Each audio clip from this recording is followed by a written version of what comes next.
Bonjour Marie, merci de nous recevoir sur ce très beau site à la ferme Castelpouzouille du Fossat. Aujourd'hui on voulait échanger sur divers sujets, notamment que vous nous expliquiez un peu sur l'activité, la diversification, son intérêt, toutes ces choses-là.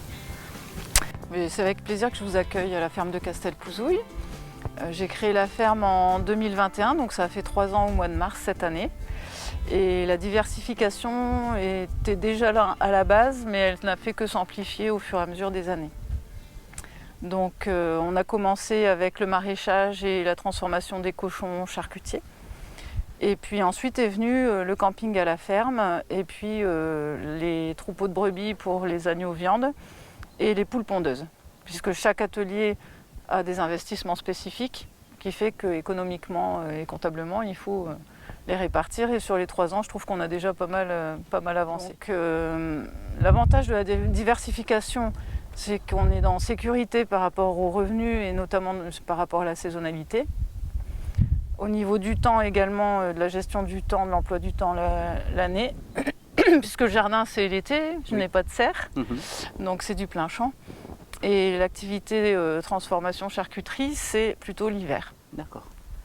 Donc ça vous permet d'avoir une trésorerie peut-être plus linéaire et confortable tout au long de l'année. Tout à fait. Et puis au niveau du camping, c'est vrai qu'on a les mobil-homes, donc on arrive à louer l'hiver.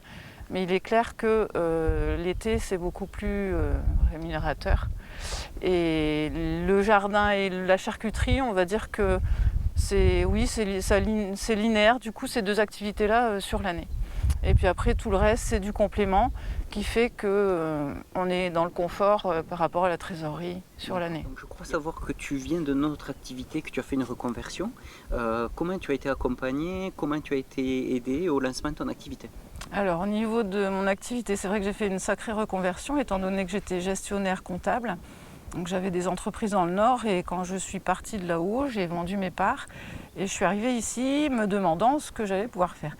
Donc je suis allée à Pôle emploi qui a fait à un moment donné un rendez-vous avec tous les interlocuteurs et notamment il y avait Initiative Ariège qui était présent. Pôle emploi m'a aidée dans le sens où il a fallu que je passe un diplôme agricole. Et ensuite, et en même temps même, j'allais dire, j'ai pris contact à l'époque avec Loïc Cresto, avec qui on a eu un très bon contact et qui m'a aidée. Le soutien que j'ai eu déjà, c'est par rapport à mon projet, l'analyse, le fait de me mettre en confiance, c'était viable, la structuration, oui. Donc ça, c'est un soutien parce qu'on est quand même plutôt seul dans ce cas de figure. Et le soutien aussi, je l'ai bien senti quand je me suis présentée à la banque. Entre la Chambre d'agriculture et Initiative Ariège, la banque elle ouvre les portes et une fois que les dossiers chez les 2 sont faits, on a tout leur soutien et il n'y a aucune difficulté pour obtenir. Après, il n'y avait pas qu'Initiative Ariège, il y avait un autre organisme qui t'a aidé dans les démarches. Au niveau du BG, ce qu'il y a, c'est que étant de formation comptable et gestionnaire, mes dossiers étaient très aboutis.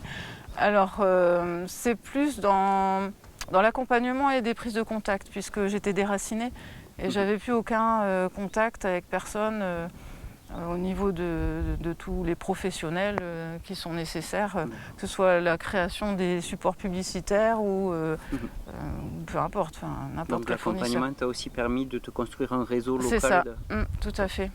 Non, là c'est vraiment, tu vois, on sort la rôtissoire et après on a la grosse rôtissoire pour cochons jusqu'à 200 kg. Mais là on fait des petits porcelets, petits agneaux, des poulets. Et puis on a la friteuse.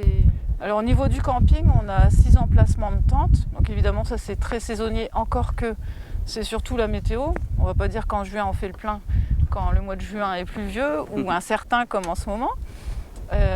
Et ensuite on a 4 mobil-homes qui eux par contre tournent toute l'année. Étant donné que l'hiver on a les grands déplacements, donc tout ce qui est ouvrier.